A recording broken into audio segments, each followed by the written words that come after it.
Ilahi anta maksudi waridaka matlubi atini mahabbatak wa ma'rifatak. Bismillahirrahmanirrahim.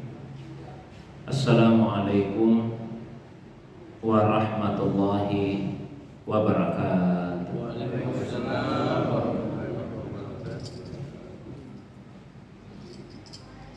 Alhamdulillahilladzi ansala sakinata fi qulubil mu'minin liyazdadu imanan ma'a imanihim walillahi junudus samawati wal ardh wa kana Allahu aliman hakima.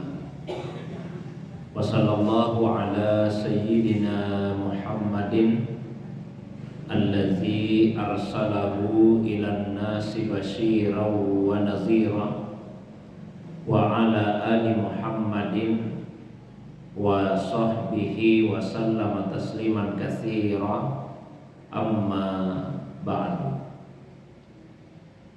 Bapak Ibu jamaah subuh yang semoga dirahmati dimuliakan oleh Allah Subhanahu wa taala. Alhamdulillah, subuh ini kembali kita dihadirkan, dipertemukan oleh Allah Subhanahu wa taala dalam majelis yang semoga dimuliakan ini untuk melanjutkan kembali kajian kita, membaca salah satu kitab yang ditulis oleh Sultanul Aulia Syekh Abdul Qadir Al-Jilani Qaddasallahu sirrah, yaitu kitab Sirrul Asrari wa Mazharul Anwari fima yahtaju ilaihil abrar. Salawat dan salam semoga tercurah pada kekasih kita Rasulullah Muhammad sallallahu alaihi wasallam serta seluruh keluarga, para sahabat dan pengikutnya yang senantiasa istiqamah menempuh jalan sebagaimana jalan yang telah ditempuh oleh Nabi sallallahu alaihi wasallam. Subuh ini kita telah sampai pada pasal yang ke-20, Al-Faslu Al-Isrun fi bayani Al-Khalwati wal-Uzlati. Pasal yang ke-20, penjelasan tentang khalwat dan uzlah. Khalwat dan uzlah. Khalwat artinya menyendiri. Uzlah secara harfiah maknanya adalah mengisolasi atau memisahkan diri. Qala al-musannifu nafa'anallahu bi ulumihi wa ulumi masyayikhihi wa talamizatihi fid daraini amin ya rabbal alamin. Penulis kitab ini yaitu Syekh Abdul Qadir Al-Jilani, beliau berkata, semoga Allah memberikan manfaat kepada kita melalui ilmunya, ilmu dari para masyayikh, guru-gurunya, dan ilmu murid-muridnya di dunia dan di akhirat. Fal khalwatu wal uzlatu ala wajhaini, zahirun wa batin. Khalwat dan uzlah itu ada dua macam. Ada yang bersifat zahir dan ada yang bersifat batin. Jadi ada cara berkhalwat, menyendiri, mengisolasi diri dari keramaian secara zahir, dan ada juga yang sifatnya batin. Fal khalwatu zahiratu azlu nafsihi wa habasu badanihi anin nasi li'alla yu'ziyan nasa bi ahlakihi zamimati wa bitarkin nafsi ma'lufatihi wa habasu hawasiha az-zahirati li fathi al-khawasul batinati bi niyatil ikhlasi wal mauti bil iradati wa dukhulil qabri wa yakunu niyatuhu fi dzalika ridha Allahi ta'ala wa dab'i syarri nafsihi anil muslimin. Adapun yang dimaksud dengan khalwat secara zahir yaitu dengan azlu nafsi, mengisolasi dirinya dan menahan tubuhnya, memenjarakan dirinya, mengasingkan dirinya dari orang lain, sehingga dia tidak menyakiti orang lain dengan akhlaknya yang buruk.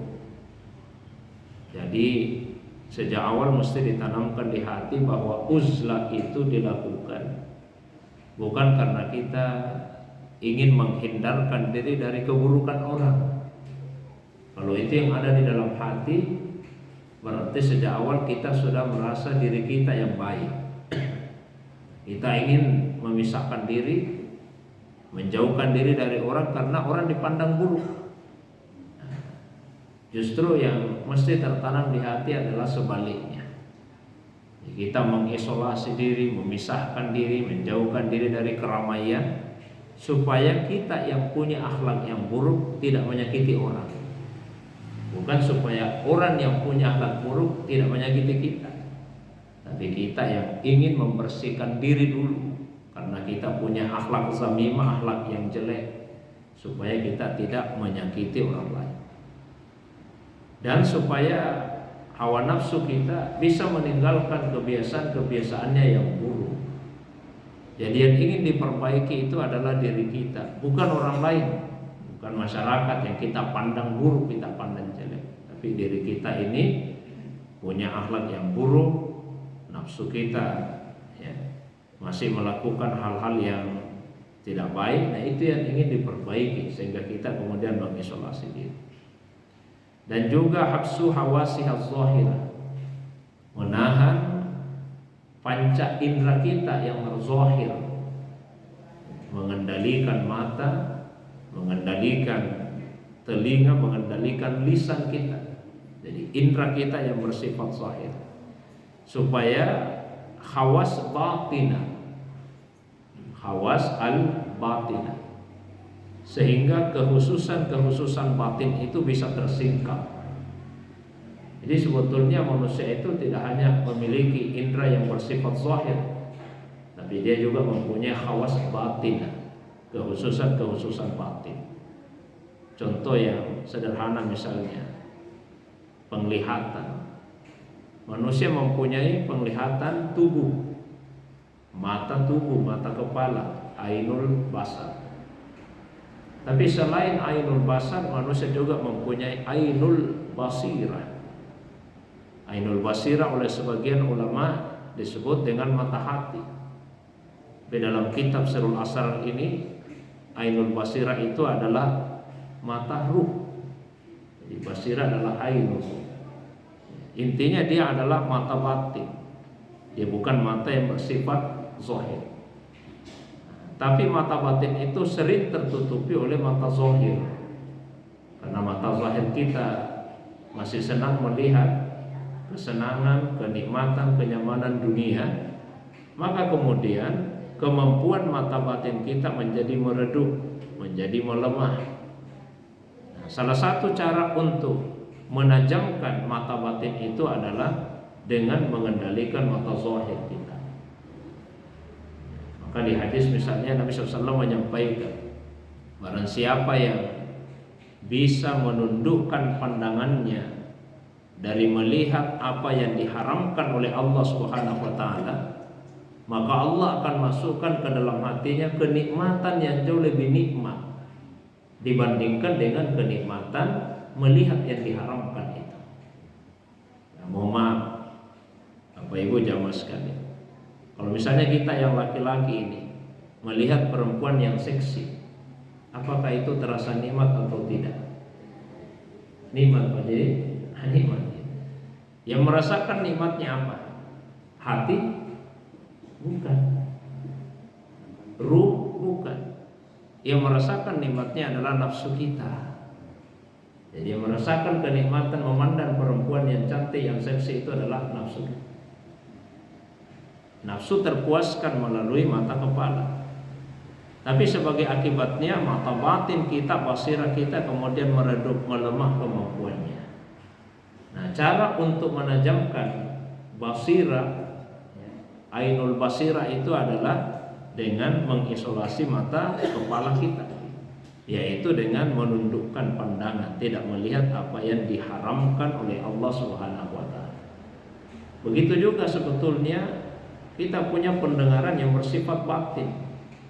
Tapi pendengaran yang bersifat batin itu menjadi tidak berfungsi atau kurang berfungsi karena telinga zahir kita masih suka mendengar pembicaraan-pembicaraan yang maksiat, yang mengumbar syahwat, yang tidak ada manfaatnya. Akhirnya pendengaran batin kita kesulitan untuk mendengarkan bisikan-bisikan dari para malaikat, ya, karena telinga zahir ini yang selalu mendengar ucapan yang tidak bermanfaat. Jadi khalwat zahir mengisolasi diri, menahan badan kita dari menyakiti orang lain karena akhlak buruk yang ada pada diri, dan sekaligus mengendalikan indera kita yang bersifat zahir untuk menajamkan yang bersifat batin. Nah, itu dilakukan dengan niat yang ikhlas, biniatil ikhlas. Niat yang ikhlas artinya untuk mendapatkan keridhaannya Allah. Bukan misalnya karena ingin mendapatkan kelebihan-kelebihan, bukan ingin mendapatkan karamah. Jadi jangan misalnya saya mau bertapa dulu ya, di goa atau di atas gunung, untuk apa? Supaya saya menjadi orang yang sakti mandraguna, supaya saya punya ilmu kekebalan misalnya, saya punya karisma, saya punya wibawa dan seterusnya. Bukan. Jadi niatnya biniatil ikhlas. Niatnya ikhlas karena Allah Subhanahu wa taala. Wal mauti bil irada. Ya, dan mati dengan irada. Wal wadukhulil qabr. Masuk ke dalam kubur, semua itu kita mengalami kematian, masuk dalam kubur. Wa yakunu niyatuhu fi dzalika ridha Allah taala. Niatnya adalah untuk mendapatkan ridha dari Allah Subhanahu wa taala. Kemudian wadab usyarri nafsihi 'anil muslimin, supaya kita bisa mencegah diri kita dari melakukan hal-hal yang buruk kepada orang-orang Islam. Kama qala Rasulullah sallallahu alaihi wasallam, sebagaimana sabda Rasulullah sallallahu alaihi wasallam, al-muslimu man salimal muslimuna min lisanihi wa yadihi. Orang Islam yang sejati itu adalah seseorang yang mampu menyelamatkan orang Islam lainnya dari gangguan lidahnya dan tangannya. Itulah seorang muslim. Muslim itu dari kata salimah. Salimah artinya selamat. Jadi Islam artinya yang menyelamatkan atau memasrahkan diri kita kepada Allah SWT dan menyelamatkan orang lain, baik dari gangguan lidah kita maupun dari gangguan tangan kita. Kemudian waqaffu lisanihi amma la ya'nihi, kama qala Rasulullah sallallahu alaihi wasallam, salamatul insan min kibalil lisan. Dan juga bagaimana supaya kita mampu menahan lisan dari apa yang tidak bermanfaat. Sebagaimana sabda Rasulullah sallallahu alaihi wasallam, keselamatan manusia itu dari segi lisannya. Keselamatan manusia dari segi kemampuannya untuk menjaga lisan. Sebaliknya juga begitu. Kebinasaan, kehancuran seseorang itu karena ketidakmampuannya untuk mengendalikan lisan, mengendalikan pembicaraannya. Di antara anggota tubuh yang banyak memasukkan seseorang ke dalam neraka itu adalah lisannya. Maka Nabi SAW pernah menyampaikan, barang siapa yang mampu menjamin dua hal kepada saya jamin surga atasnya. Apa itu? Satu, apa yang ada di antara dua bibirnya. Dan yang kedua, apa yang ada di antara dua pahanya. Jadi siapa yang bisa menjamin, dia mampu menjaga apa yang ada di antara dua bibirnya, yaitu lisan. Dan dia bisa menjaga apa yang ada di antara dua pahanya, yaitu kemaluannya. Rasul, saya jamin surga atas dirinya. Ini yang paling banyak membuat orang masuk neraka. Satu, dusta. Dusta ini induk. dari perbuatan-perbuatan dosa. Maka Nabi ingatkan, iyyakum wal kazib, jauhi dusta. Fa innal kaziba yahdi ilal fujur. Karena dusta itu akan mengantar kepada fujur, kepada perbuatan-perbuatan dosa. Wa innal fujura yahdi ilan nar. Dan dosa itulah yang akan mengantarkanmu masuk ke dalam neraka. Wala yazalul abdu yakzib wa yataharral kazib. Kalau ada seorang hamba yang berdusta dan terus menerus dia berdusta, pada akhirnya dia akan dicatat di sisi Allah hatta yuktaba indallahi kazzaba. Dia akan dicatat di sisi Allah SWT sebagai kazzaba, pendusta yang sangat besar. Kemudian yang berikutnya, terlalu mudah berjanji. Meskipun sejak awal sebetulnya sudah sadar ini akan sulit saya tepati, ya, tapi karena punya ambisi, punya keinginan yang besar, ya sudah, pokoknya janjikan saja dulu. Di belakang masalah bisa ditepati atau tidak. Kemudian namimah, memprovokasi orang, mengadu domba orang. Ditegaskan la yadkhulul jannata namam, tidak akan masuk surga namam, provokator. Terus yang berikutnya, dosa yang dilakukan oleh lisan kita, yaitu ghibah, menceritakan kejelekan-kejelekan orang. Bahkan meskipun yang kita ceritakan itu sesuatu yang benar sesuai dengan kenyataannya. Rasulullah SAW pernah bertanya kepada para sahabat, atadruna mal ghibah, tahukah kalian apa itu ghibah? Para sahabat menjawab, Allah wa rasuluhu a'lam, Allah dan Rasulnya yang lebih tahu. Nabi sampaikan, ghibah itu adalah zikruka akhaka bima yakrah. Kamu menceritakan tentang saudaramu apa yang mereka tidak sukai. Lalu sahabat bertanya, wa kaifa in kana fi akhi ma aqulu ya Rasulullah? Bagaimana kalau misalnya yang saya cerita itu memang betul, saudara saya begitu sifatnya, saya tidak mengada-ngada. Kata Nabi, kalau betul itulah ghibah. Jadi ada 3 istilah yang mirip-mirip maknanya. Yang pertama disebut dengan ifkun. Ifkun itu menceritakan sesuatu yang belum jelas benar atau salah. Jadi sifatnya masih desas-desus, tapi kita sudah ceritakan. Ifkun. Yang kedua disebut dengan buhtan. Buhtan itu menceritakan sesuatu yang tidak sesuai dengan kenyataannya, kebohongan, fitnah. Dan yang ketiga ghibah. Ghibah artinya menceritakan sesuatu yang sesuai dengan kenyataan yang benar, tapi tetap dosa. Karena orang yang dicerita tidak suka, kejelekan dan keburukannya itu diceritakan kepada orang lain. Wa kaffu ainaihi anil khiyanati wan nazaru ilal haram. Kemudian menjaga kedua matanya dari pengkhianatan dan melihat apa yang diharamkan oleh Allah Subhanahu wa taala.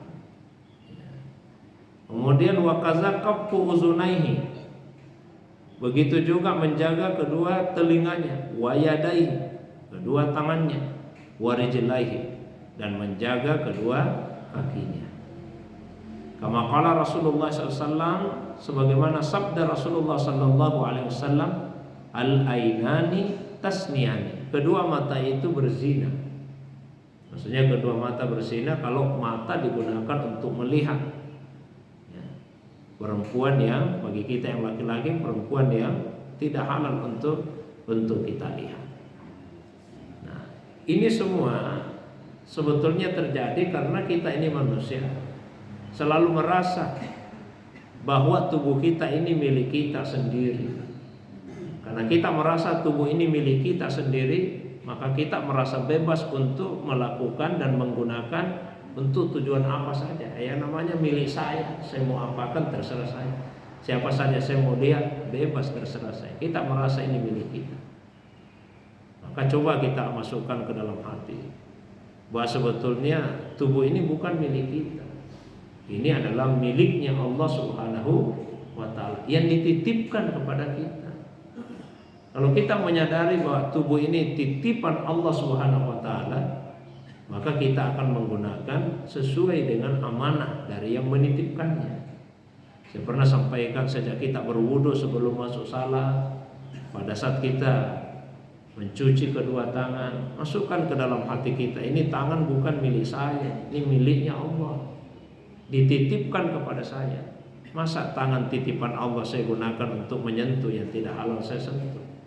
Masa tangan titipan Allah saya gunakan untuk mengambil yang bukan hak milik saya? Ketika kita berkumur-kumur, masukkan ke dalam hati, lidah ini bukan milik saya, ini lidah milik Allah yang dititipkan kepada saya. Masa lidah titipan Allah saya gunakan untuk dusta, untuk mengucapkan kata-kata yang tidak senonoh, kata-kata yang kotor, berjanji yang tidak bisa saya tepati, ucapan yang kasar dan seterusnya. Ini miliknya Allah. Karena milik Allah, gunakan untuk zikir, untuk mengucapkan perkataan yang baik, nasihat, baca Quran, dan seterusnya. Kita basuh wajah, tanamkan di hati, ini mata bukan milik saya, ini miliknya Allah yang dititipkan kepada saya. Masa mata titipan Allah saya gunakan untuk melihat yang diharamkan oleh Allah SWT? Bagaimana pertanggungjawaban saya nanti di hari kemudian kelak? Begitu juga pada saat kita mengusap kepala kita, tanamkan di hati bahwa kepala dan apa yang ada di dalamnya termasuk akal pikiran kita, ini sebetulnya bukan milik kita. Maka jangan sembarang yang kita pikirkan, yang kotor-kotor, yang tidak bermanfaat. Akal pikiran milik Allah yang dititipkan kepada kita, gunakan untuk memikirkan yang baik-baik. Suatu waktu Rasulullah SAW menyampaikan kepada para sahabat, istahyu minallahi haqqal haya. Wahai para sahabatku, malulah kalian kepada Allah dengan sebenar-benarnya rasa malu. Maka para sahabat kemudian mengatakan, ya Rasulullah, kado istahyaina walhamdulillah, kami ini sudah merasa malu ya Rasulullah, alhamdulillah. Kata Nabi, oh bukan malu itu yang saya maksud. Malu yang saya maksud adalah malu yang sebenar-benarnya malu. Yang bagaimana itu ya Rasulullah? Kata Nabi, man istahya minallahi haqqal haya, siapa yang malu kepada Allah SWT dengan sebenar-benarnya rasa malu, maka falyahfazir ra'sa wa ma hawa, wa ma fiha, maka dia akan menjaga kepalanya dan apa yang ada pada kepala itu, yang ada di dalamnya, akal pikiran, matanya, telinganya, lisannya, penciumannya, semua dia jaga. Dia akan menjaga perutnya dan apa yang ada di dalamnya. Maksudnya tidak memasukkan ke dalam perutnya makanan dan minuman yang haram. Tapi itulah haqqal haya. Itulah yang dimaksud dengan sebenar-benarnya malu kepada Allah Subhanahu wa taala. Wa yahsulu min kulli zina min hadhil a'da sahsun kabih bi suratin khabisatin yaqumu ma'ahu yaumal qiyamah wa yasadu alaihi indallahi ta'ala wa ya'khudhu sahibahu fayu'adzibuhu finnar. Nah, semua anggota tubuh kita yang melakukan perzinahan, mata yang berzina dengan melihat perempuan yang diharamkan, telinga yang berzina, lidah yang berzina, tangan yang berzina dan seterusnya, itu nanti di hari kemudian akan berubah menjadi satu sosok. Ini perbuatan kita itu, perbuatan perzinahan itu di hari kemudian akan berubah menjadi satu sosok, sahsun kabih, sosok yang buruk, fi suratin khabithah, dalam bentuk yang sangat jelek di hari kemudian nanti, dan bersaksi di hadapan Allah, sayalah ini Tuhan perbuatannya orang ini, yang melakukan perzinahan dengan matanya, telinganya, lisannya, tangannya, kaki. Lalu sosok yang merupakan bentuk dari perbuatan zina tersebut akan mengambil pemiliknya, lalu menyeretnya masuk ke dalam api neraka. Fa idza taba minhu wa habasa nafsahu. Tapi kalau misalnya yang bersangkutan di dunia ini dia sempat bertobat kepada Allah SWT dengan tobat yang sungguh-sungguh, dia mencegah dirinya tobat yang sungguh-sungguh yang memenuhi 3 rukunnya, rukun hati, rukun lisan, dan rukun perbuatan. Karena tobat itu rukunnya 3, rukun hati, rukun ucapan, rukun perbuatan. Rukun hati nadama, penyesalan. Rukun lisan dengan mengucapkan istighfar, dan rukun tubuh yaitu dengan meninggalkan perbuatan tersebut. Nah, Nah, kalau dia bertobat sungguh-sungguh kepada Allah SWT, kama qala Allah Ta'ala, sebagaimana firman Allah SWT, wa nahan nafsa anil hawa fa innal jannata hiyal ma'wa. Ya, tobat sungguh-sungguh, lalu dia kontrol, kendalikan nafsunya, maka seperti ayat tadi, dia mencegah nafsunya dari keinginan yang buruk, maka surgalah tempat kembalinya. Maka sosok yang buruk tadi, tabaddala suratuhul habisa ila surati amradin malih. Berubahlah sosok yang buruk tadi menjadi sosok seorang pemuda yang tampan. Jadi berubah bentuknya. Wa ya'khudhu sahibahu ilal jannah. Lalu kemudian mengambil pelakunya, orangnya itu dibawa masuk ke dalam surga. Wa yanju min syarri, selamat dari keburukan perbuatan dosanya yang telah dia taubati. Nah, faka'annal khalwa hasanathu minal ma'asi. Khalwat itulah yang memeliharanya dari maksiat-maksiat tadi. Fayabqa amaluhu salihan, sehingga amalnya tetap menjadi amal yang saleh. Wa yakunu muhsinan, dan dia menjadi orang yang berbuat baik. Kama qala Allah Ta'ala, innallaha la yudi'u ajral muhsinin. Sesungguhnya Allah itu tidak akan pernah menyia-nyiakan pahala orang-orang yang berbuat baik. Wa qala Allah Ta'ala, Allah Ta'ala juga berfirman, inna rahmatallahi qaribun minal muhsinin. Sesungguhnya rahmat Allah itu sangat dekat kepada al-muhsinin, kepada orang-orang yang berbuat baik. Wa qala Allah Ta'ala, Allah SWT juga berfirman, faman kana yarju liqa'a rabbi falyamal amalan shalihan. Maka siapa yang benar-benar mengharapkan liqa', perjumpaan dengan Tuhannya, maka hendaklah ia melakukan amal-amal saleh. Al-Kahfi ayat 110. Jadi ihsan perbuatannya, orangnya disebut dengan muhsin, yang melakukan ihsan. Ihsan itu di atasnya adil. Jadi ihsan, ada ihsan kepada Allah, ada ihsan kepada manusia. Kalau ihsan kepada Allah SWT seperti yang Nabi jelaskan ketika ditanya Jibril, ya, mal ihsan, apa itu ihsan? Atau akhbirni mal ihsan. Maka Nabi kemudian menjelaskan, al ihsan an ta'budallaha ka'annaka tarah. Ihsan itu kamu beribadah kepada Allah seolah-olah melihatnya. Fa illam takun tarahu, kalau kamu sudah tiada, pada saat itu engkau akan melihat Allah. Dan ketika kamu melihat Allah, fa innahu yarak, maka dia juga akan melihat.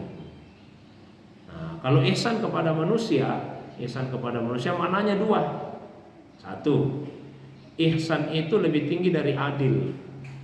Kalau adil, memberikan kepada seseorang sesuai haknya dan mengambil dari orang lain sesuai hak orang yang mengambil.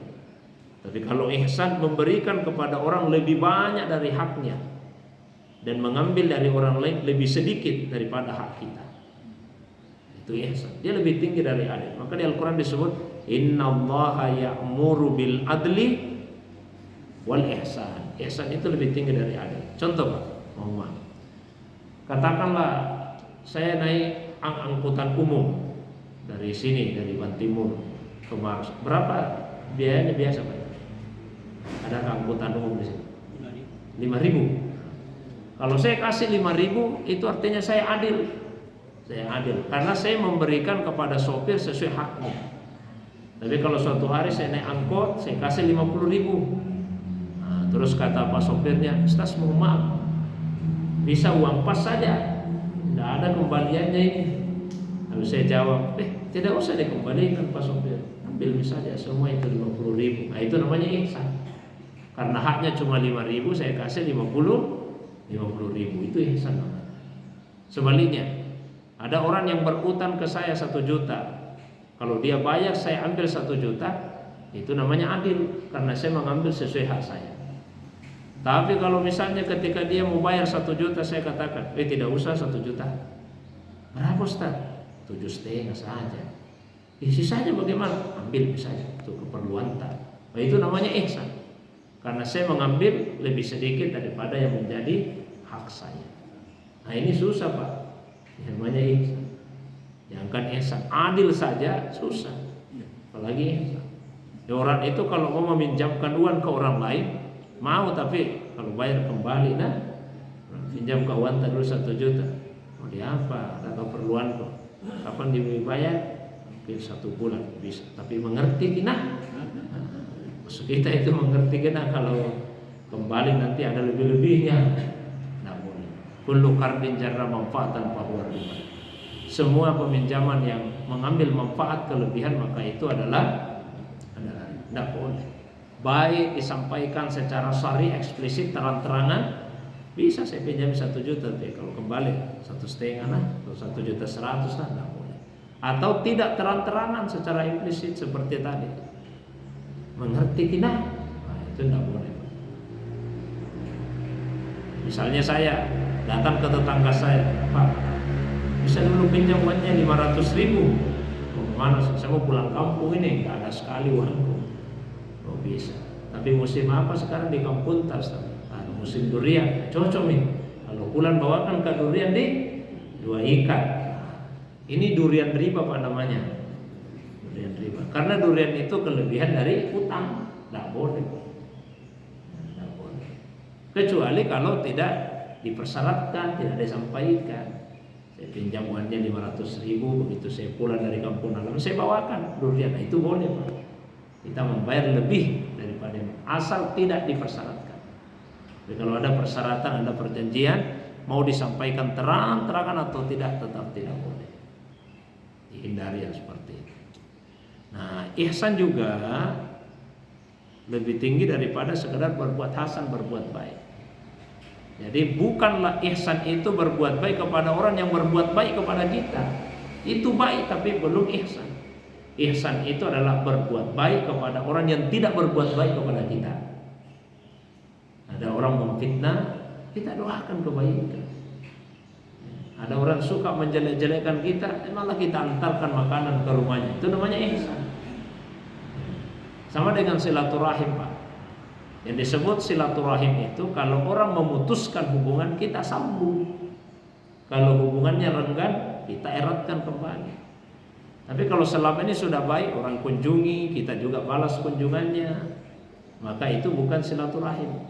Tapi itu baru disebut dengan mukafiur rahim, membalas saja. Kan tidak, 3 itu.